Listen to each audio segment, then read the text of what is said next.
I was pretty straight, I was straight and narrow in terms of mainstream science, was not thinking very much at all about the fringe stuff at all. Okay. This idea to try to explain consciousness and possible, flying saucers was a big thing back then, was part of this project. So I was, in that from the very beginning.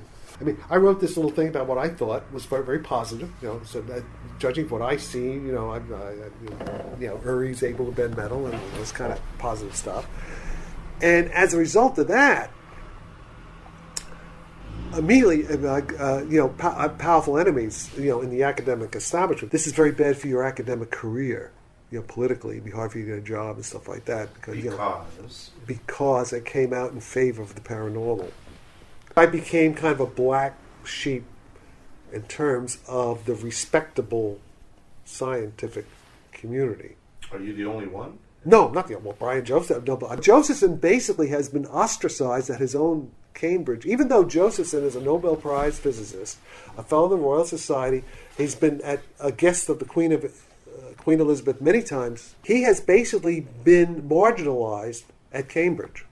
They would not allow students to get government assistantships to work under him. Whether or not you believe it is the point. The point is intellectual freedom, academic freedom, and why the people who are thinking outside the box are being demonized.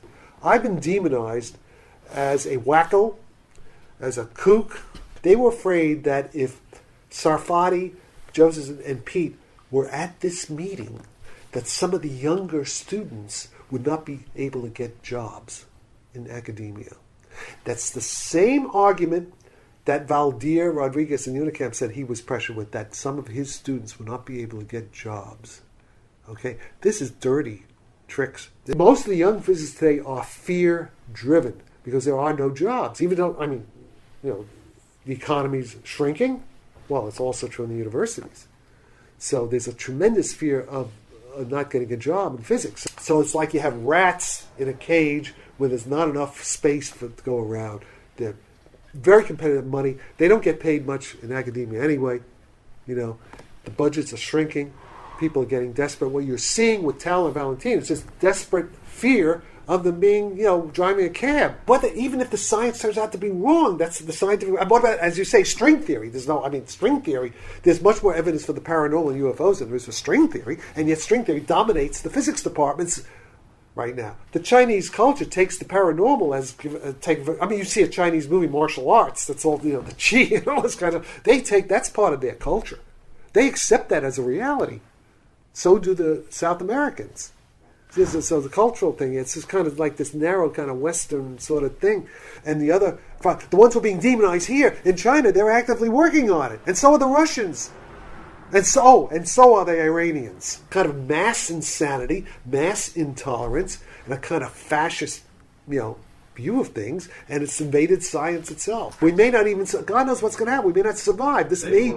We may be witnessing the breakdown of civilization as we know it, very rapidly. And I'm going to say this.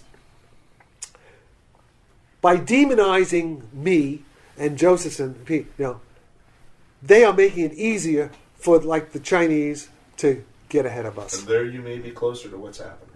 And there may be close to what's happening.